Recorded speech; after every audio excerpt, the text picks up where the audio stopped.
everyone, and a very good afternoon to all. So today we are here with a very exciting session of Law Clerkship in the light of the recent notification by Supreme Court, and that is for the engagement of Law Clerk-Cum-Research Assistant.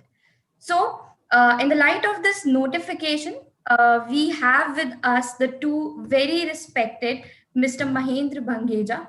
He is an independent litigator. He has served as a law clerk cum research assistant in the Supreme Court of India. And he has not only served, but he has also stood sixth in the examination in the year of 2018. Then we have Mr. Aditya Manubarwala. He has also served as the same law clerk cum research assistant in the year of 2018. He was recommended by the Chief Justice of India, and he has also been selected as an Indian delegate at the Harvard Asia Conference, Hong Kong. So I welcome you both. Before starting this discussion on the exam and getting the first-hand experience and listening to the persons who have been there and done that, it would be very insightful for all of us to attend this session. So before starting with the discussion, participants, please mute yourselves. Do not unmute yourselves and do not share anything of any sort. You can keep writing your questions in the chat box or in the Q&A tab. I'll merge all the questions, and then at the end of this session, we'll also have a Q&A round. So before getting into the question and answers round, please let us know something about yourselves. We'll start with Mahendar sir. Right after my graduation, I stood, as you said, I stood sixth in the exam. And while I was in my fifth year, I gave this clerkship interview. I was eligible for the interview because I could clear the written test. And then I served there for 1.5 years under Justice 𝗖𝗶𝗰𝗵𝗶. I assisted him in various judgments, and I assisted him in a lot of research work. And I also assisted him in a lot of conferences. I also wrote speeches for him, me and my colleague Raghav. And then I started my own practice, and I started my own practice, and I have gained a lot of trial experience, and now I'm moving towards practicing in High Court. Great. Aditya sir, can we have you on board now? Good afternoon, everyone. I'm Aditya Manubarwala. I am at the moment an LLM candidate at the University of Cambridge.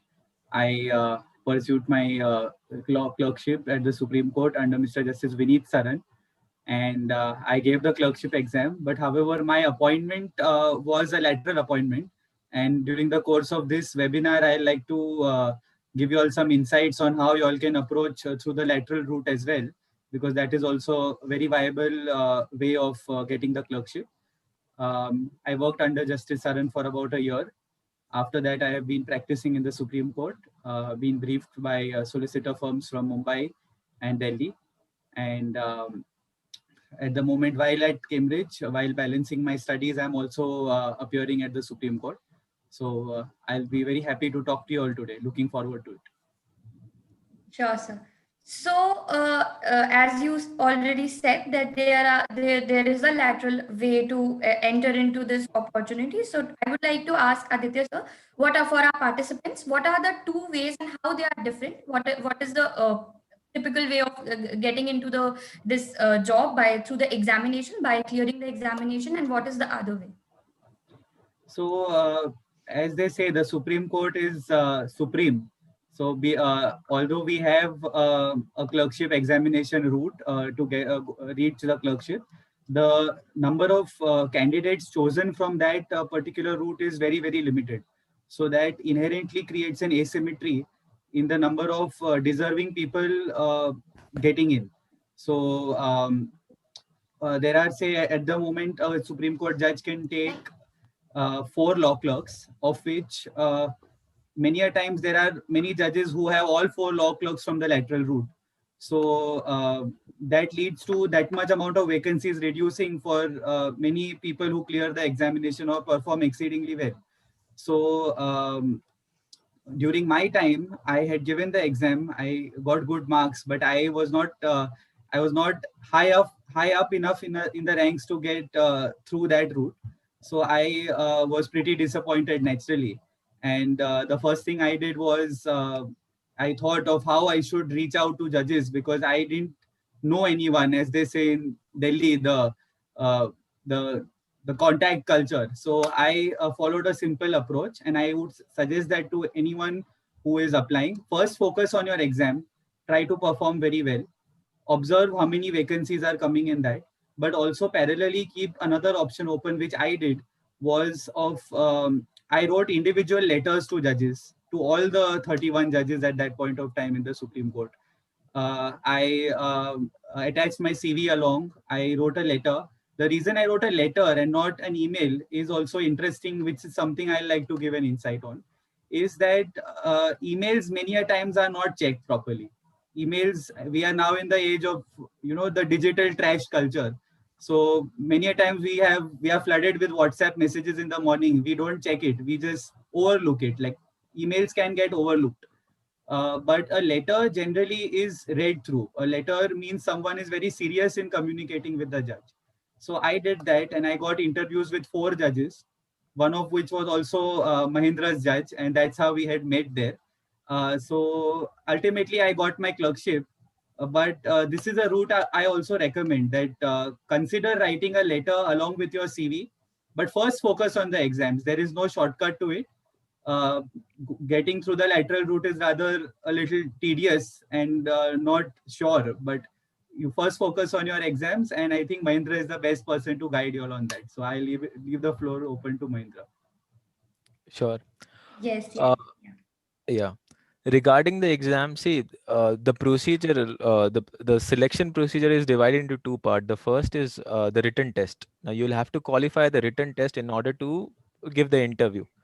Now written test is of 150 marks. 100 marks is of law and 50 marks is GK and English. So in law, you'll have to score 60 to become eligible for the interview. And in GK and English, you'll have to score a minimum of 25 to become eligible for the interview. Now, you need a comprehensive understanding of these 5 subjects: IPC, CPC, CRPC, evidence, and constitution, and also an understanding and brief understanding of the recent judgments, because they tend to ask that. And in interview, they tend to question you on those judgments. And once you are through with your written test, then they call you for the interview, and the interview is usually taken by a 3 judges. For me, it was Justice Bhanumati, Justice N.V. Ramana, and Justice Khanwilkar. These 3 had taken my interview.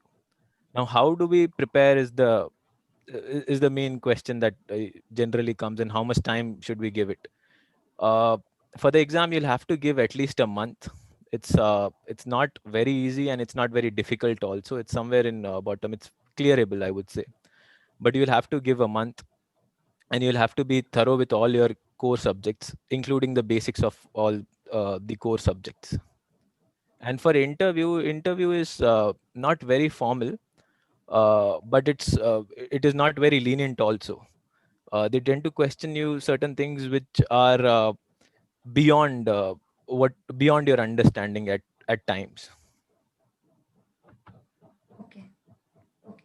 So it was very insightful to know from both of you that how did you approach for this exam and what are the 2 routes Just that one can get into. if I may add, I would also suggest you all to say go through the last just scroll through the Facebook account of Live Law and go through the last 3-4 months of their posts. I think that would really help you in being abreast with recent judgments. Absolutely. But do go through them thoroughly and not just skimming through it.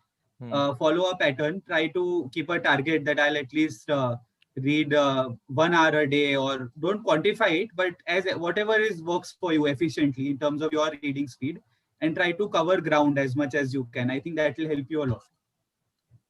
Okay. So many lot more insights from the examinations that how you can prepare for the exam. So this was about the exam. Let's hear from you that what are the actual roles and what are the actual tasks that you get when you actually serve as a law clerk cum research assistant directly under a Supreme Court, under the very respected Supreme Court judges. So we'll start with Aditya sir. What is the experience? They say that when you are in law, it's like you are in a buffet dinner, in the sense that there's a wide array to choose from, and it depends on your ability to consume as much as you can. So I think a clerkship is also a similar experience, coupled up with the way your judge is. So different judges have different ways of approaching a clerkship. Some judges consider the law clerk as a student, as in many law clerks have just graduated from law. So many judges consider them as students who are continuing their studies here, like a training period. So they will accordingly maybe give you certain tasks which would be very academic in nature.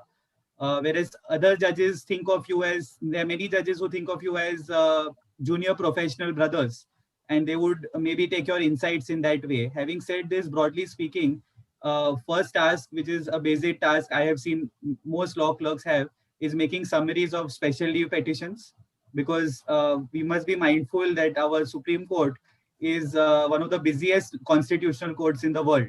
So in comparison, say the US Supreme Court last year heard around 130 cases. We at least hear 60 to 70,000 cases. So one task a law clerk assists a judge significantly in is reducing the burden which they are having in going through all the admission matter cases. So you prepare a summary, you comprehensively prepare it, and that gives the judge a broader overview. That is one thing which I did and most law clerks did. Another thing which I did was prepared draft speeches for Lordship. They were draft in the sense that they covered broad outliners. Ultimately, the judge would speak whatever he has to speak. Uh, Judges are also called in many conferences. They sometimes are called to give articles. The judge I worked with was called to deliver a speech at the Golden Jubilee celebrations of the Egyptian Supreme Court. So we assisted in that. Then there are many reserved judgments. So there are many lines of thought which have been put forth by counsels. So our task would also be to go through those written submissions and provide a brief overview. Maybe if the judge is considering a particular line of thought, then we research in those angles, cover the law on that. If there is something where there is a comparative angle, where say it is a new area of law, say IBC, Insolvency and Bankruptcy Code. So we had to draw a lot from foreign jurisdictions to understand the law more comprehensively. So a lot of comparative research. So this is the task I had. Okay. Let's hear it from you, Mahendra sir. Yes. See, the most basic task as we get as law clerks, as Aditya rightly mentioned, that you'll have to prepare briefs for the miscellaneous days. Now, Supreme Court has these miscellaneous days on Mondays and Fridays, wherein the matters are posted for admission. So you'll have to prepare briefs for those days. And now, when you're preparing briefs, it sounds easy, but it's a humongous task. The reason it is humongous because the amount of briefs you get are a lot. You get around 60 cases, and you'll have to read you'll have to read all the aspects. I think there's a technical glitch on his part. He'll be join us soon, anytime soon. So let's continue the session with you, Aditya sir. So to add on to what Mahendra Yeah. was saying, and ultimately then when he joins us, he can continue. The reason making a brief is very difficult for an admission hearing is that you have to say in a page or 2 pages comprehensively cover 60 pages of arguments made, or 60 pages of arguments along with ground synopsis and other things. So that is a task, in the sense that, say, if I have to give you an analogy, there was a British barrister, Christopher Tombley. He once said that when I am called to deliver a speech which is for half an hour, I will maybe prepare for a day or two.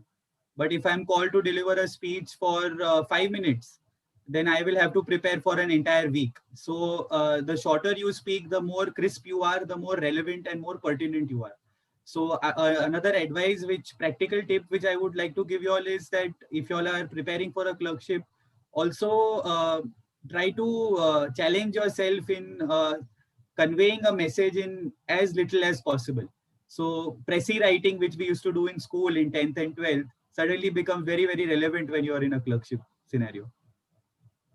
Right, right.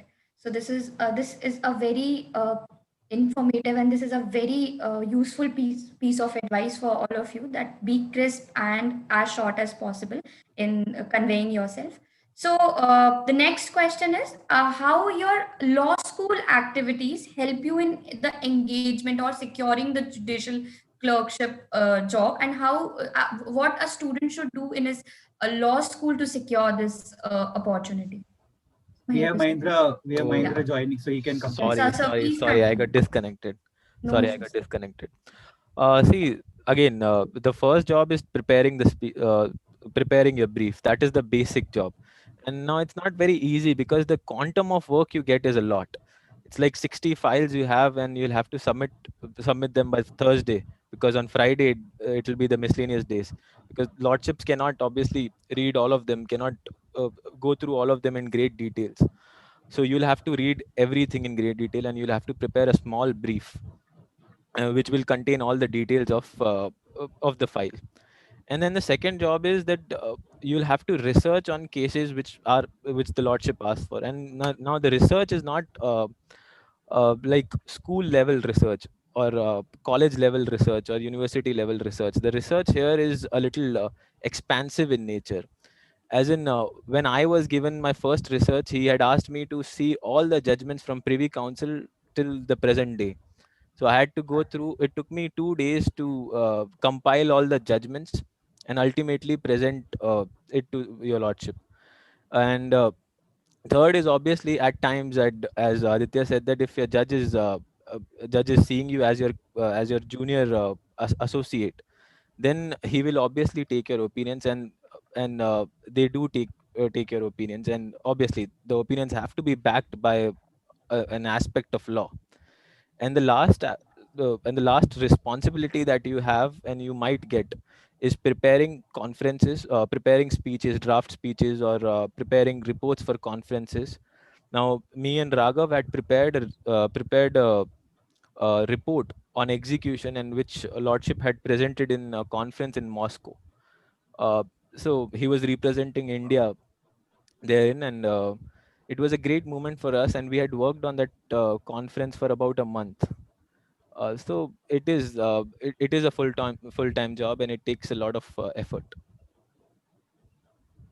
If I may just add, it is a 7-day job. That's it. Yeah, it is a Okay. 7-day Rest you job. can take your break. Yeah, you don't get a holiday.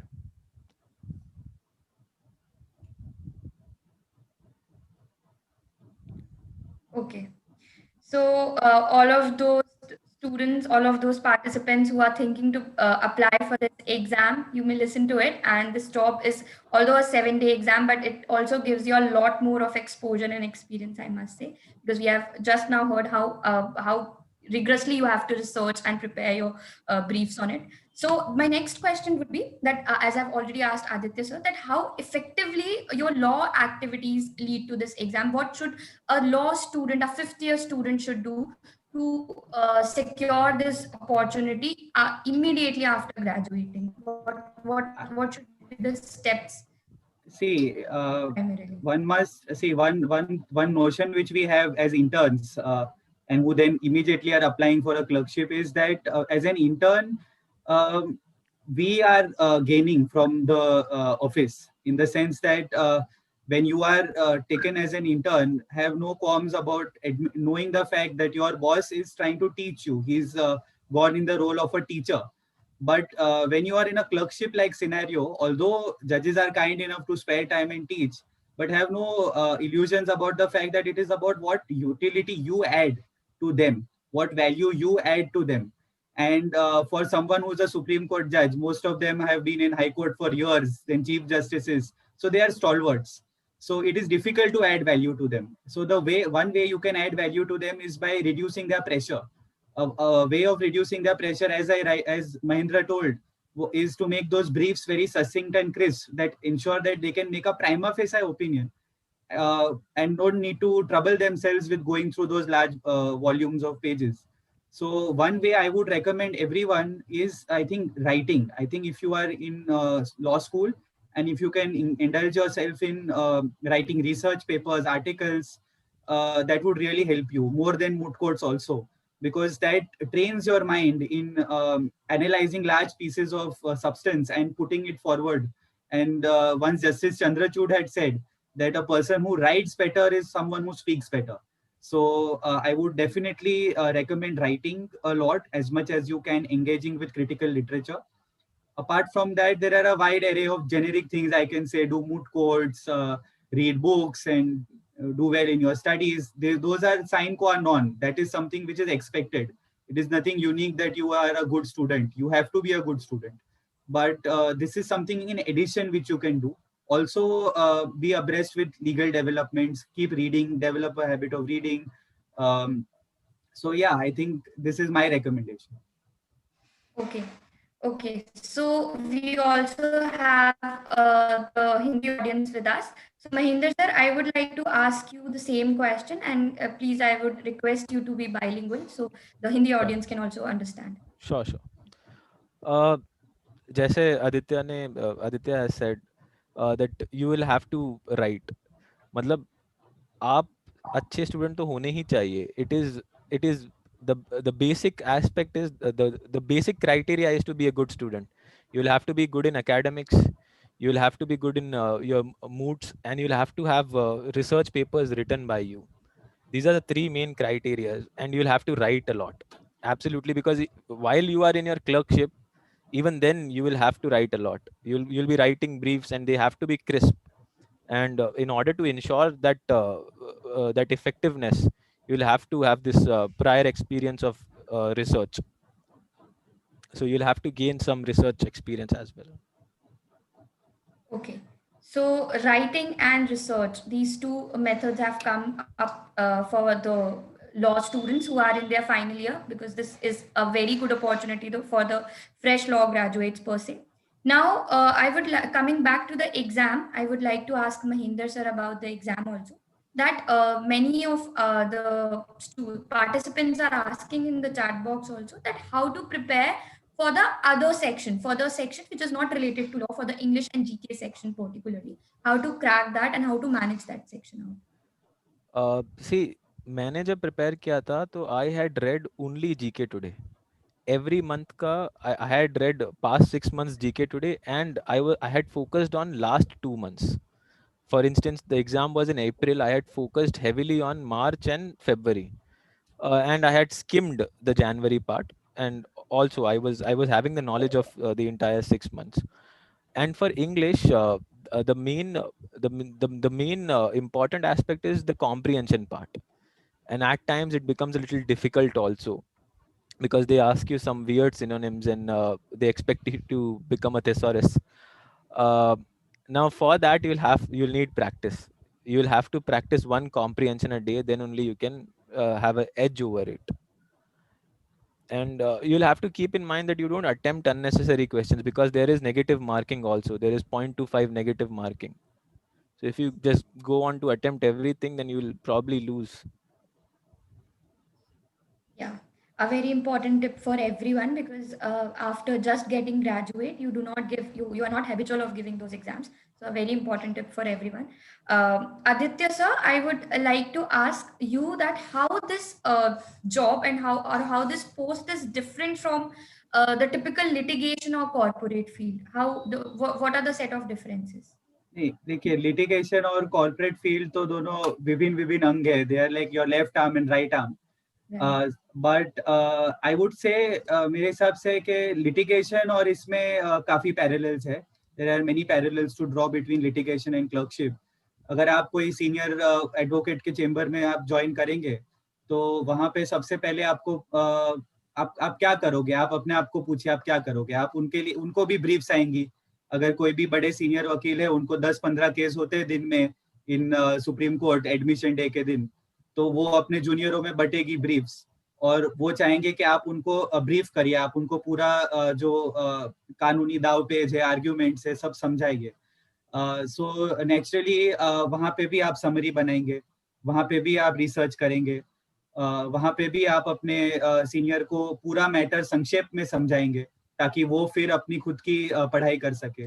तो इसमें और clerkship में आप, मैं कहूँगा कि अगर आपने क्लर्कशिप किया है तो लिटिगेशन में और कोई भी सीनियर वकील, स्पेशली सुप्रीम कोर्ट के सीनियर वकील को ज्वाइन करने में आपको एक ट्रेनिंग मिलेगी जो आई think it's the best training you can get in the country if you are with a Supreme Court judge and then you want to practice in the Supreme Court. Okay, so to gain the first-hand experience basically, and this is a very good opportunity for everyone who are attending this session. What are your opinions on this same point, sir, Mahendar sir? As in litigation, The difference between see, it certainly benefits in litigation when you have understood the law in and out, and you have understood the procedural aspects of working of the Supreme Court. So it becomes easy for you when you get into the field, and it becomes fairly very simple for you to understand the aspects of law also. And secondly, even in corporate, I would say it helps a little. Uh, for as in you have understood the interpretation of law when you are sitting with a judge. Suppose your judge has a roster of IBC and you have understood the interpretation aspects of law, then certainly you can do good in drafting your contracts or analyzing the contracts. But yeah, as Aditya said, it's more closely affiliated to the litigation aspect of law. And just to add, practically, like ये तो हमने एक academic sense में बोला कि आप prepare कैसे करोगे, आपका output कैसे होगा, लेकिन practically एक जो आपको एक फायदा ये होता है कि सुप्रीम कोर्ट में आप जब जाते हैं, there are lot of cases and काफी वरिष्ठ वकील होते हैं, तो आप अपना you're trying to find your feet in Supreme Court के where am I, ये मैं कहाँ आ गया हूँ, in this ocean of brightness, I am just a little nobody, I am just a little small piece of stone. तो अगर आपने clerkship की होती है तो बिकॉज आप सुप्रीम, अगर आपको क्लर्कशिप मिली, मेरा रिकमेंडेशन रहेगा कि आप कोर्ट जितना हो सके काम को मद्देनजर रखते हुए अटेंड करिए ताकि आपको आपका चेहरा लोग जानने लगे. Once people know your face, once they know you are there, then when you are back into practice, it helps you a lot in terms of recognition. So say a judge knows that you were a law clerk earlier, so it definitely means that you had some amount of intellect. So when you are appearing, the judge may, even if you have a hopeless case, the judge sees your face, remembers you, and says, okay, he was a law clerk. It means he has some amount of intellect. At least let me hear his submission. So they hear your submission at least. Then obviously it is decided on merits. But a recognition of face value is also a factor which you must consider when you join a judge's chamber. It helps you immensely when you are in practice ultimately. Absolutely. And correct. to add, in seeing these senior advocates and these senior advocates argue, it's delightful. It's magical, I would say. I mean, the first time I was sitting, and they have a separate seat in the Supreme Court for law clerks. Now, the first time I was sitting and 𝗘𝗿𝗶𝗰 and Abhishek Manu Singhvi were arguing, it was something which I had only dreamt of, and it was magical to me. Yeah. So it is very fascinating to actually even sit behind those judges and those advocates and those big faces whom we have just heard or listened on the TV or something. And also this opportunity adds so much brownie points in your litigation career. So जैसे कि Aditya sir ने बताया कि ये आपको ना ही आपको litigation में फायदा देता है बल्कि आपको सुप्रीम कोर्ट में एक पहचान भी देता है एक तरीके से. तो अगला question in the light of this same discussion I would like to ask Aditya sir only that इसके बाद क्या, कई बार ऐसे भी क्वेश्चंस आते हैं, कई बार हमने ये भी सुना है कि जजेस अपने आप 1 साल का जो कॉन्ट्रैक्ट आपका खत्म हो जाता है उसके बाद आपको खुद रिकमेंडेशन दे देते हैं. So what are the career opportunities after this opportunity, and what are the ways for a student or a candidate after 1 year of this job?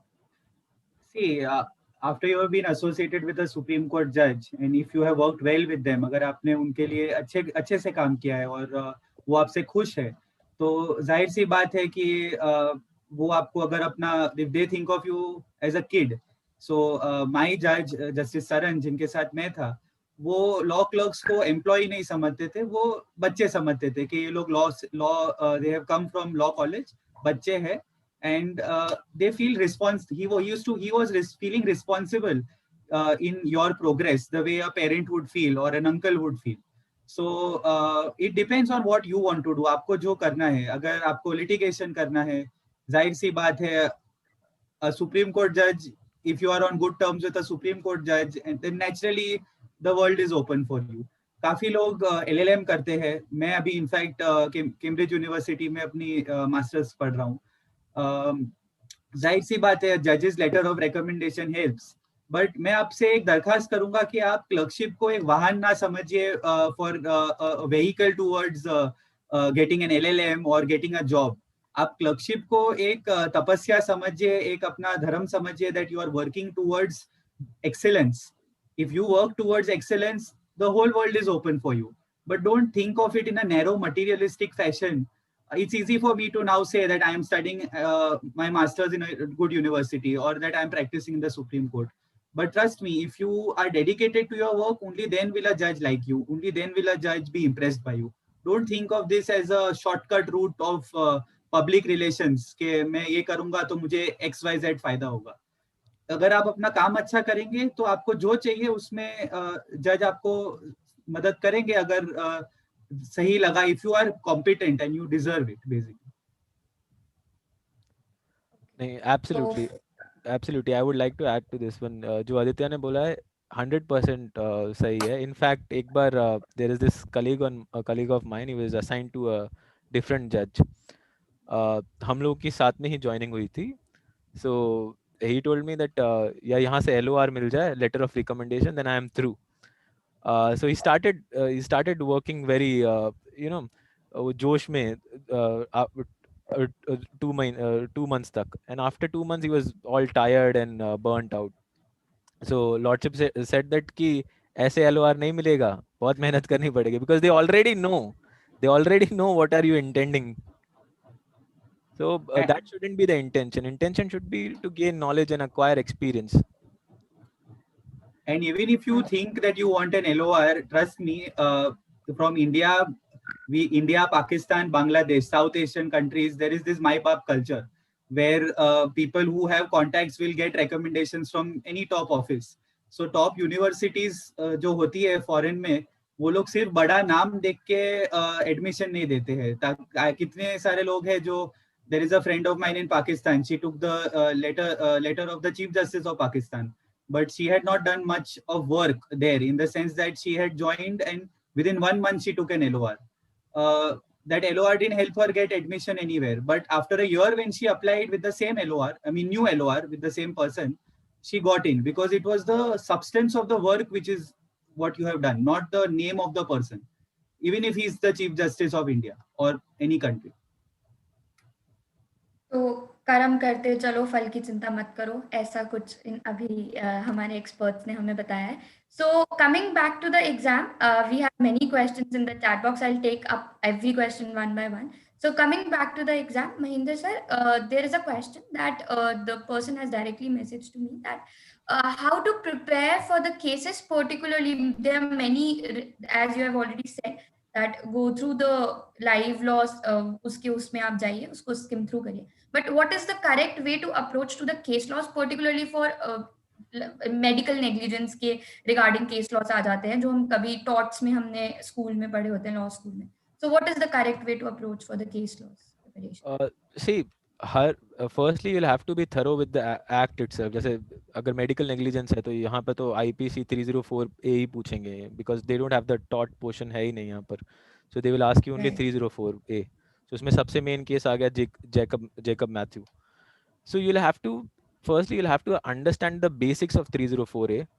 फिर कोई भी whichever book you find you are comfortable with, try to refer that book. उसमें आपको case laws मिल जाएंगे, and सिर्फ उन्हीं case laws पे stick कर दिए जो prominent है. They won't get into what do you call the narrow details of it. They just want you to know these cases. But हाँ, जो recent case laws हैं, they want you to be updated with those case laws as well, which live law will help you with. Okay. So in the light of this answer, I would like to add something that we at LawCICO have a separate course on the preparation of this law clerk-cum-research assistant, and Mahendar sir is one of our external faculties. You can see how good he is with this concept. So he has been taking Indian Penal Code classes. You can find the recordings of those classes also, and you can just skim through the landing page of the course and let us know if you are interested. Okay, so coming back to the discussion, then what are your views about the interview, Mahendra sir? What should a person do to prepare for the interview? Because this is the major basic question for every participant here, because this exam mainly depends upon the interview. So what should be the approach for one to present himself, and what should be the correct approach for that? See, the interview is of 30 marks, and you need to have 15 marks in order to qualify for clerkship. Now, see, preparation for the interview here, they are not checking your knowledge. They are checking two things. One is honesty, and the second is your personality, and third is your confidence. That is all. They're not checking your knowledge. In fact, I'll tell you my clerkship experience, and I wasn't able to answer some basic questions. Uh, my clerkship interview experience. For instance, I entered the interview hall, and my interview was taken by Justice Khanwilkar and Justice Bhanumati and Justice N.V. Ramanna. And the moment I entered, Justice Khanwilkar saw my application and he said that, "Oh, you are from Mumbai University."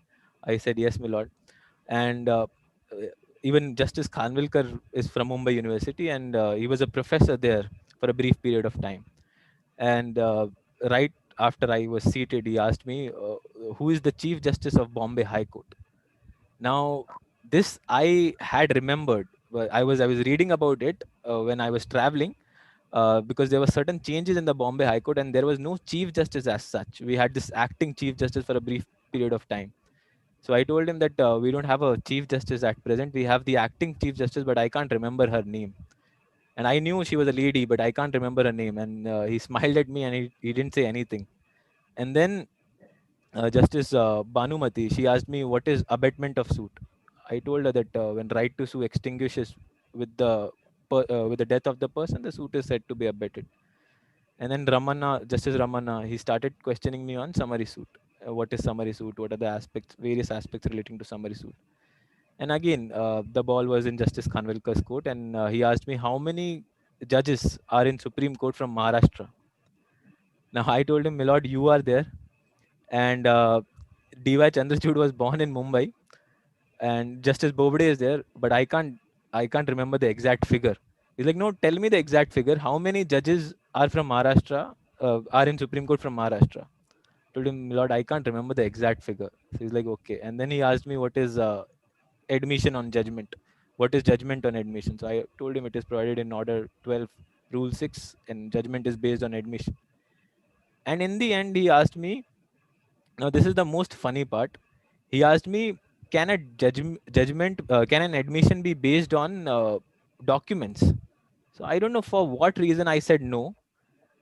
I don't know for what reason I said no. I said no, and he just gave me a smile and he said, "That's it." And I left the room. And when I came outside, it struck me that no, it is a judgment can be based on on admissions on document as well. So they're not testing a knowledge here. They're trying to test a personality. They're trying to test a calmness and how well you communicate with them, because ultimately they need someone to brief them. They need someone to explain them facts concisely. Right. Right. So it is always said that a person cannot know everything, but if you don't know anything, that you say it on the face that I don't know, and this is the right way to approach for interview also. Then coming to the one of the pertinent questions in the chat box is that अगर कोई Aditya sir ये question आपके लिए है कि अगर कोई advocate already अगर वो प्रैक्टिस कर रहा है और फिर वो इस अपॉर्चुनिटी के लिए अप्लाई करता है तो do he or she has to give up his practicing license because उसको license मिल गया है. See, there is nothing hard and fast on these technicalities. Just one thing is very clear. आप जब क्लर्कशिप कर रहे हो तब आप प्रैक्टिस नहीं कर सकते हो. तो आपको कोई भी, you should not be seen in any court. You should not be filing anything on your name. you should not be having your वकालतनामा, you should be totally away from the courts because आप उस समय पे एक अंग हो supreme court के, तो it is not correct, it is not ethical अगर आप कोई भी कोर्ट में दिखे गए या कुछ भी आपने किया, नंबर 1। नंबर 2, क्लर्कशिप खत्म होने के बाद 1 साल का कूलिंग ऑफ पीरियड होता है, उस समय आपको सुप्रीम कोर्ट में आप प्रैक्टिस नहीं कर सकते उस समय के लिए। बाकी whether you want to suspend your license, not like you don't want to suspend, I don't think there are any rules to that effect, but it is very clear that you must not be practicing in the Supreme Court or any court or anywhere in the world while you are working with the Supreme Court judge. And clerkship खत्म होने के बाद 1 साल तक आप supreme court में practice मत करिए। That's about it. Okay, so I hope Shisha has got her answer now. The next question which I'm seeing the next question which a person has asked, that when does one submit his CV, at the time of registration or interview? This is the question which an anonymous attendee has asked, that कब हम CV submit कर सकते हैं अपना? At the time of interview, you can give your CV. You'll have to give it to the registrar, and the registrar will pass it on to the 3 judges. And then they can question you on the CV, but it is not mandatory. Even if you go without CV, they don't ask you. They can just they ask a first, and they ask you. They ask about you. Tell us about yourself when you enter the room. So it's like a brief introduction. Okay. They are seeking from you. Okay, तो एक और question जो मैंने अभी देखा वो ये है कि अगर किसी को लिटिगेशन नहीं करना है आगे, if a person does not want to pursue litigation as their career after this opportunity, after serving as a law clerk cum research assistant, then what should the other alternatives for a person? Can a person attend the judiciary exams, the civil judge junior division exam? Can a person sit? Is it helpful for a judiciary service exam, or is it Aditya, would you like to throw some light on this question? Yes, it is absolutely helpful for judicial services exams because you are thorough with all your laws, and further, who is better to teach you law than the Supreme Court judges themselves? And since you know all the interpretation and the niche areas of law, it becomes easier to attempt a judicial services examination if you are through your clerkship. In fact, a lot of people have after clerkship have become judges. 2 or 3 of my colleagues are now judges in Bihar and Delhi, and so it becomes fairly easy enough after completion of the clerkship to attempt these exams. Even many of them have resorted to UPSC preparations as well. Okay. Okay. What are your views on it, Aditya sir? Also, further to Muskan's question, it helps you even if you are looking at entering the corporate world, both in India and abroad.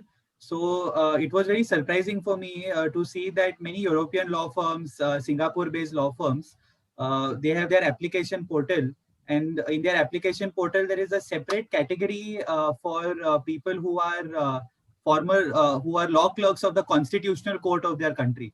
So especially if you're looking at an American law firm, if you are looking at a lateral entry in those law firms as an associate, then a clerkship can really help you. And in the Indian context also, naturally, it's an experience, as Mahendra had said, that say if you're doing IBC, as he said, that you interpret, you get to know the law better. And that experience helps you in any place you go. In public policy, it helps you. Everywhere it helps you. Okay. Okay. So the next question I'm seeing is, what are the particular books for the preparation of this exams? Are there any particular books which you can name for the which can help the students for preparing? There is no single book as such, but yeah, whatever you are referring for your university level, that is sufficient. Firstly, secondly, you need to solve more of MCQs. You need to solve more of MCQs. You'll have to have a habit of solving at least 100 MCQs a day or 50 MCQs a day, so that when you are in the examination hall, you can easily get done with your 100 law MCQs at first, and you can focus more on the 51, because Those are a little time consuming, the English part and the GK part. Right. So since there are no past year papers are available, since the Supreme Court does not particularly release their past year papers for this particular exam, so what should be the sources of the multiple choice questions? How a student can get the multiple choice questions, or is it Uh, from the typical exams? Yeah. Universal, typical judicial services exams, MCQs will suffice the purpose. You can buy this universal book on MCQs on judicial services examination. Even AK Jain is there, a 3-volume book. You can even solve that book as well. Okay. Okay. Thank you, There's sir. also this book by Gaurav Mehta, right, Mahendra? MCQ, Lower Judicial Services. Yes. That had helped me a lot. And this Manorama yearbook had helped me a lot in GK, which Yeah. IS students use. Yeah, Manorama yearbook is absolutely. Okay. Okay. So, Komal is asking the question that what role does experience play in this exam? Experience का क्या role है हमारे इस exam में? Aditya sir, would you like? By experience, I don't know what experience you mean, but there are many law clerks. There are, I know one girl, she had done her LLM from Harvard. She worked there for a couple of years and then she joined a Supreme Court judge. So, yes, obviously, if the more experienced you are, the better you are at understanding the law, the better you are at processing the law. So, for me, it was the reverse way around, that when you're in a Supreme Court judge's chamber, you're reading maybe say 500 pages a day. Now that I'm pursuing my masters where I am supposed to read a lot, I can read faster. But it can work the inverse way around also, that had I done my masters or gained experience, then I would have not had that gestation difficulty in increasing my reading speed or my proficiency or efficiency. So obviously, Zahir si baat hai, experience helps anyway. Okay. What are your opinions on it, Mahendra sir? Absolutely, experience matters a lot. I've seen a lot of law clerks who have worked in firms for years and they have become law clerks. Right. And a lot of judges prefer experienced law clerks as well. Okay. So coming back to the exam, is the exam bilingual? Is the exam the multiple choice question exams are, or is the interview also, do they give you a choice to speak in Hindi or attempt the exams in Hindi? Like in judiciary exams, we have the translated form of questions also. I'm sorry, they don't. Actually, they don't. It's only English, and even in interview, they won't give you an option because all the judgments, everything of Supreme Court is in English. So you'll have to learn the language. Okay तो ये हिंदी में नहीं है ये exam, इसमें एक major portion है exam का इंग्लिश, तो आपको बेसिक इंग्लिश और even not a basic English, थोड़ी सी कॉम्प्लिकेटेड इंग्लिश भी, you should know the basics of English. Okay, so how mooting in the years of your law school helps in your interview? How, if you are a pertinent mooting student and if you are in those kind of students who moots regularly, so what kind of help it gives you? It helped me to understand the jurisdictions when I was preparing the briefs. That is for sure.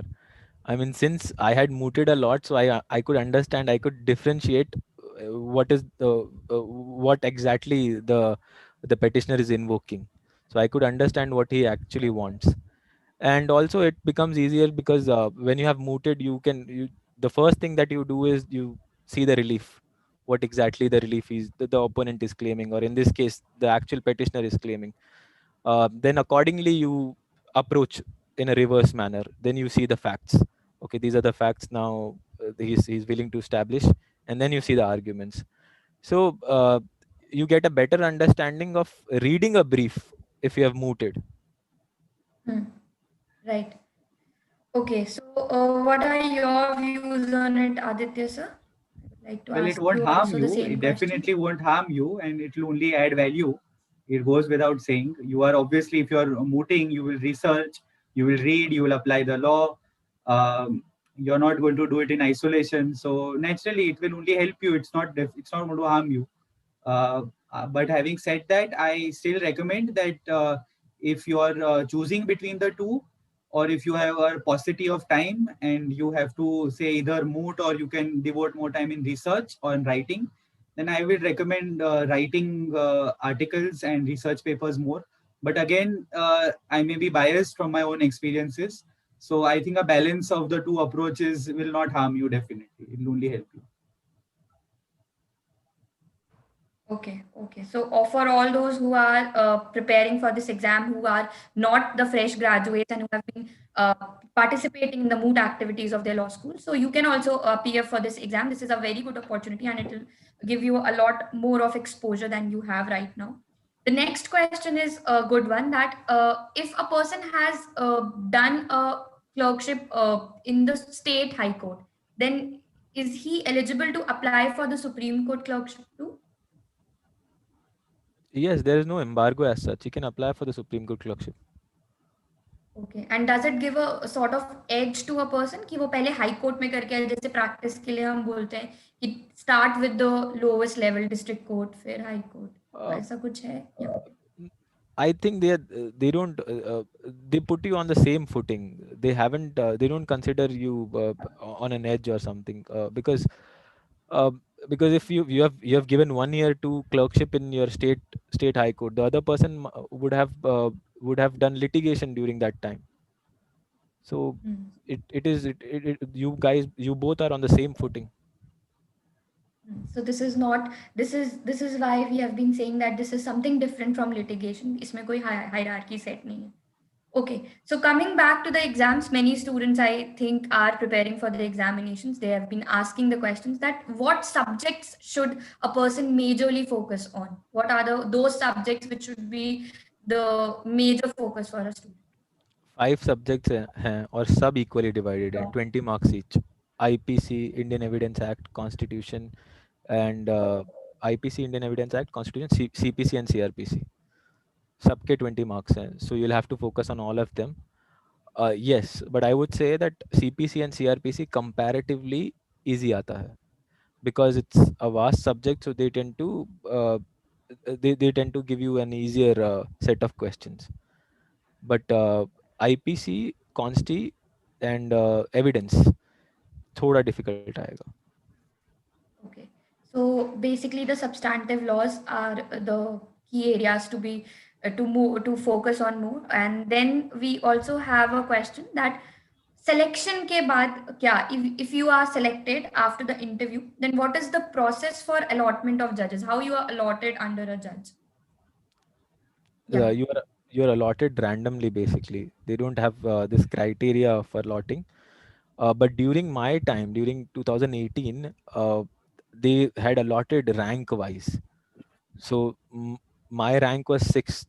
So I was allotted a judge who was an 8th, as in 8th in seniority. So they had allotted rank wise, but this year, 2019, they did not allot rank wise. They just they allotted the way they wanted. Actually, it depends to a great extent on vacancies also. So if Absolutely. not every judge will have a vacancy at that point of time. There are some judges who like to take all 4 clerks through the discretionary route. There are some who want to take all through the exam route. There are some who want to achieve a balance. There are some who like there are a few who will prefer particular type of candidates. So they will say that okay, you're falling in that, we take that. Say if you're from the same state, that also helps. If there are many, it's ultimately a human being. So a human being operates on discretion, and there is no one superior to a Supreme Court judge. So it's very random that way. Mm. Okay, so any which ways you will get a very good sort of kind of experience, even if you are allotted under any of the Supreme Court judges, because they all are very higher dignitaries. Okay, then we have a question. We have a similar question. What should be the career trajectories after clerkship? So there are many paths, or both the experts have already explained this, that you have many ways to go after this opportunity. This is not restricted only for litigation, and only the persons who want to pursue litigation should not give this exam, but also there are many aspects. Would you like to throw some light on the same question again, Mahendar sir and Aditya sir? What are the career opportunities after this exam? Yes. See, you can obviously you can get into litigation. That is the first the first aspect. Usually, people right after their clerkship they join a senior counsel and they are into litigation. And the second aspect is you can obviously prepare for competitive exam. Most of them have done it. You can go for judicial services or UPSC as well. And the third is that many people have sought for it is that you can obviously go for teaching, because once you have understood the working of the Supreme Court and you have understood how the law functions, your research automatically develops, and ultimately you tend to go towards teaching.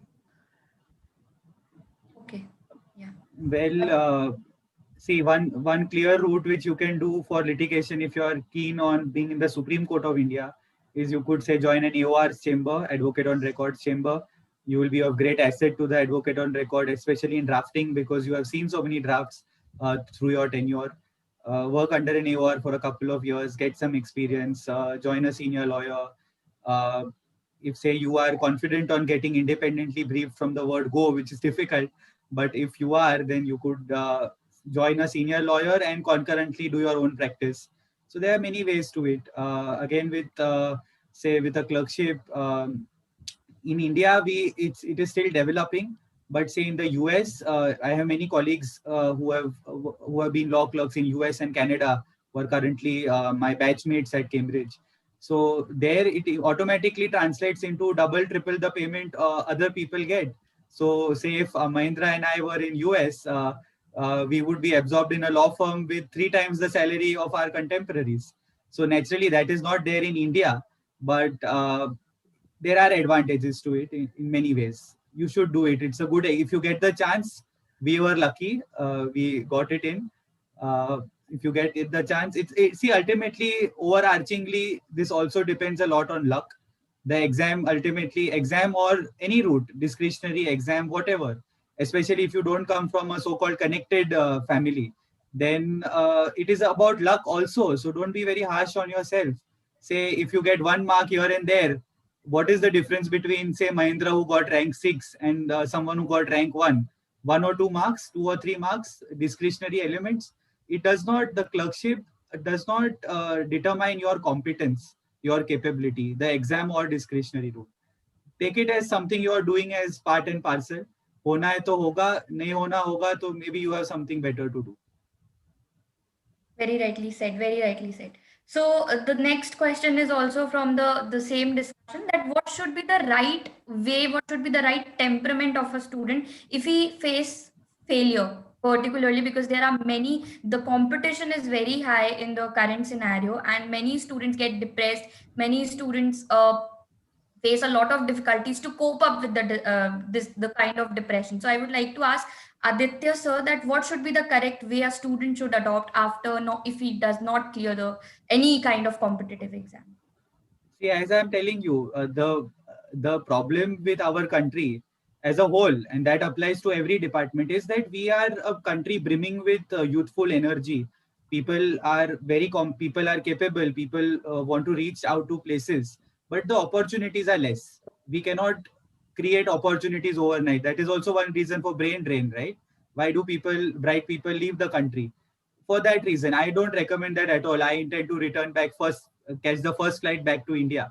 But so the thing is that don't take it on yourself that something is wrong with me. It is the country you are in, the processes you are in. If there are 10 vacancies, say IAS, the Indian administrative, forget clerkship. Clerkship is a small exam. Okay, we got an experience, good. Say big exams like the IAS or judicial services exams, it is arbitrary in the sense that a 1 mark difference cannot. Now the person who was last on the list and the person who just was 1 rank short of it, uh, what was the difference in their capabilities? Nothing. So it is not, and we cannot, because of the country we live in, have more objective ways of evaluating someone's entry, because then they will say there is bias.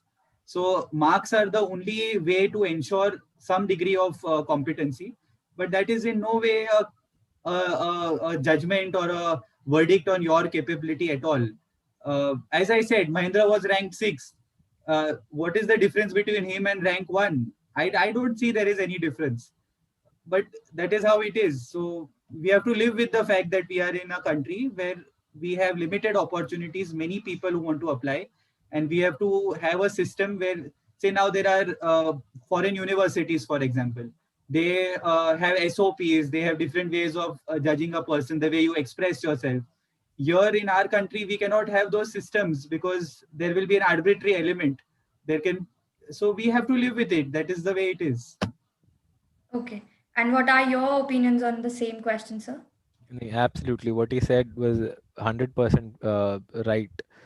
Uh, yes, we cannot have the system which other countries have. We cannot have a statement of purpose or essay on the basis of essays again, because there are a lot of factors to you know which will create bias, ultimately which will result into biasness.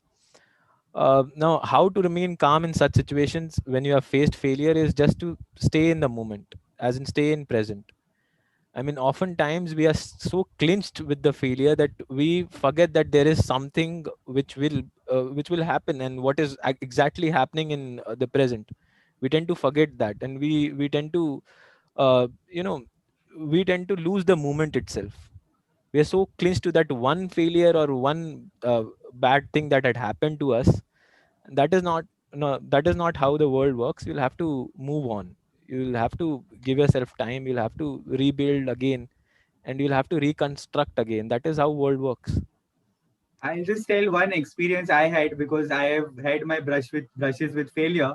I'll not say failure, but maybe those things are not. I will like to say that, say now I was selected for the Rhodes Scholarship. I was a finalist. I didn't make it at the end of the day.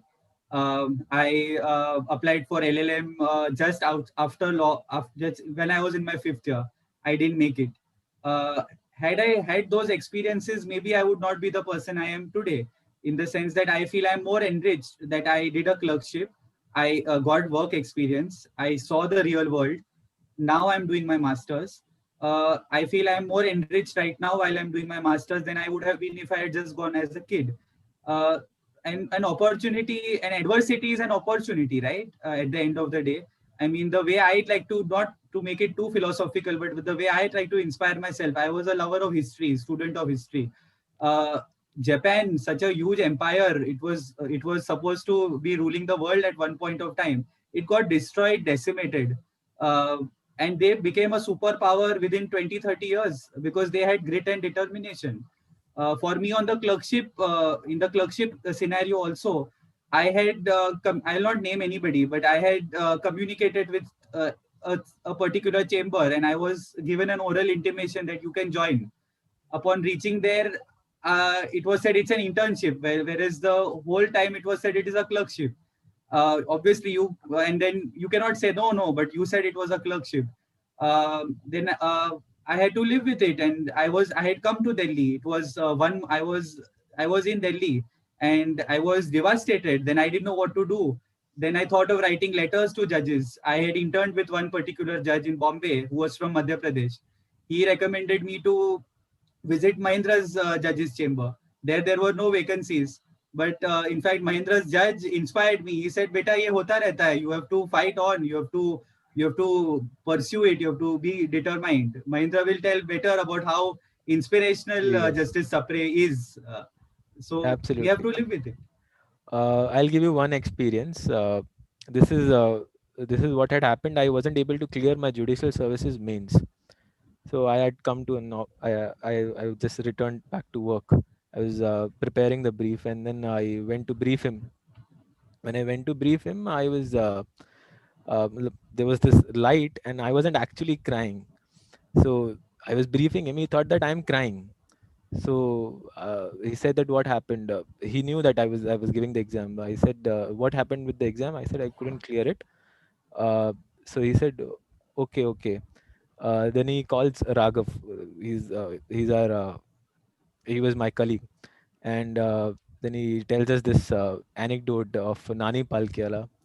He tells us that what happened, that once Nani Palkiwala had applied for the post of librarian, so he couldn't get that post, and he was very sad that he couldn't get the post of this librarian.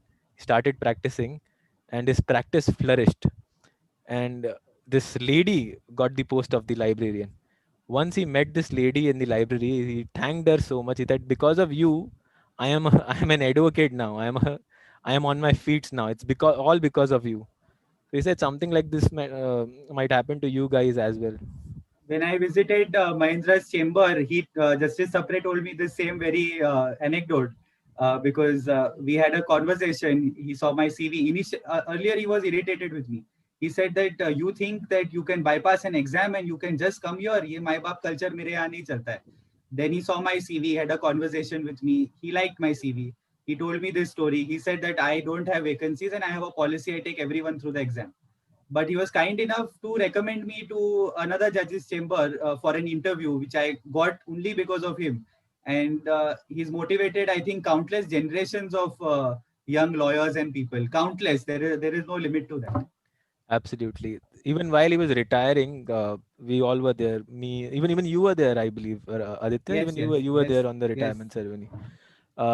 He called me and Raghav. He said that no, he was very annoyed with the fact that judges tend to publicize what they do. He said judge's name should not be on the newspaper. Rather, it should be in the AIR. It should be in the AIR. It should be read again and again. It should not be in the newspaper.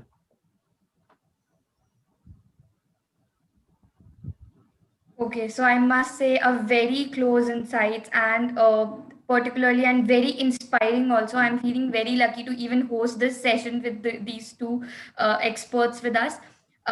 So now I would take up the questions. If you have any questions, if you have any last questions, then I would take up and ask, is IELTS compulsory if anyone wants admission in Cambridge, especially for LLM? We'll So keep this. this is the question for Aditya sir, I We'll guess. keep this webinar for clerkship.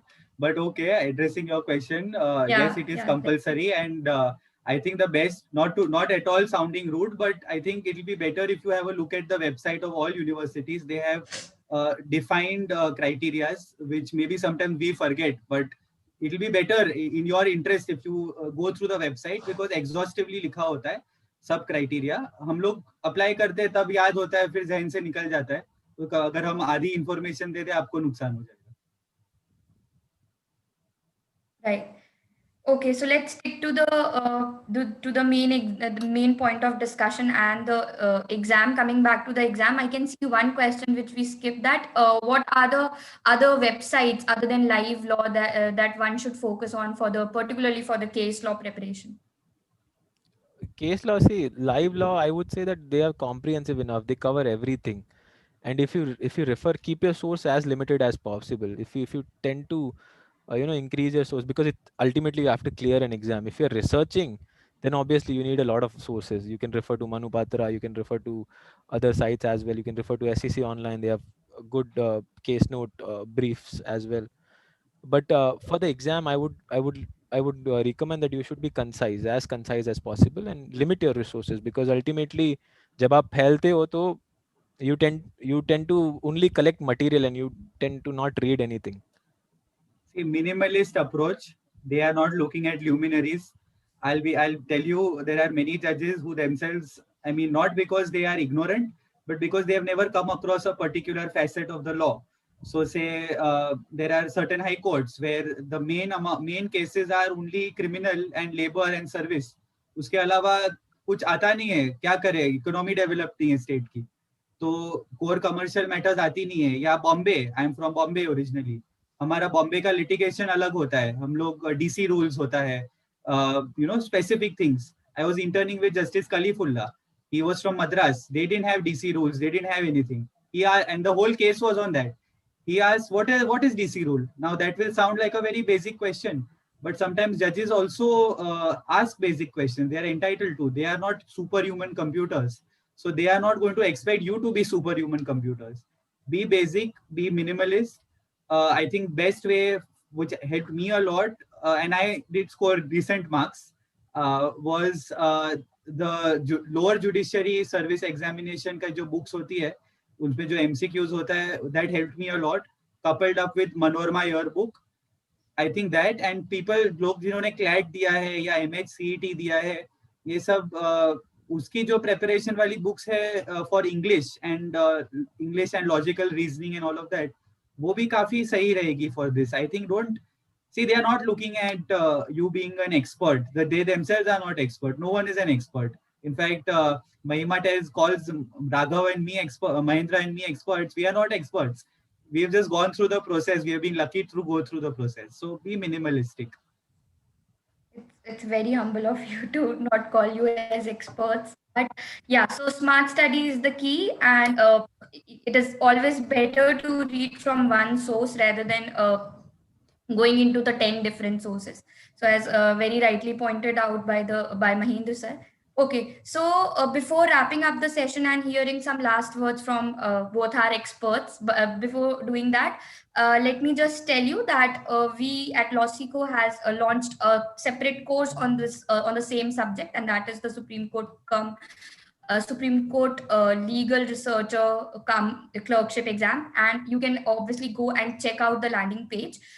We have this multiple choice repository of multiple choice questions for every law subject, and you can also take up the benefit of the free resource material that is available on YouTube, and that is the TNA thorough newspaper analysis, which gives you a very important insights about the current affairs, what is going throughout the country. So you don't have to go into the rigorous reading of the newspapers. So go and check out our landing page. And before wrapping up this session, any last suggestions, anything you would like to say as the last set of words? I think, not because 𝗏𝘂𝗃𝗂𝗃 has called me, I'm definitely not on their payroll, but 𝗏𝘂𝘃𝗂𝗃 is a legal revolution which is happening right now in this country. The founder, Ramanuj Mukherjee, is a great friend of mine. And I can tell you with experience that he rigorously, whatever he does, he rigorously researches and ensures the best efficiency. He consults experts. So if I didn't know they have started this course, but if they have started, I'm definitely sure it will be worth having a look at. And I didn't know Mahendra is teaching here, but there's no one better than Mahendra to reach out to. In fact, he was kind enough to call me here today. So I think if you all are in Mahendra and Ramanuj's hands, then you all are pretty safe, very, very safe. So kind Thank of you. sir. Thank Yeah. you, Aditya. So kind of you for those kind words. Thank you for joining also. And thank you for all the insights you have given of your experience in clerkship. Yeah. So I'm very happy to even host this sessions. This was very informative and even helpful for me as well. And I hope this session was helpful We for should every. thank all the participants. Yeah. Valentine's Day pe they are so focused कि clerkship पे interest है ज़्यादा. Yeah, even on a Sunday, we are sitting and discussing about this exam. In the scarcity of vacancies, we all should do that once in a while. So thank you everyone for joining this session. And I hope I have addressed to every question. You can rate this session from 1 to 10, 1 being the lowest and 10 being the highest. I know the ratings, but this is the protocol we follow. So please rate this session, and then I'll take the screenshot of it. And thank you so much. Thank you so very much, both of you, for coming on board with us. And we are very happy to like get all the information about this opportunity. And I'm expecting everyone to fill this exam and ace this exam. So I'm signing off. Mahima Khurana, Senior Associate at 𝗏𝘂𝗃𝗂𝗃. Thank you so much, sir. Thank you.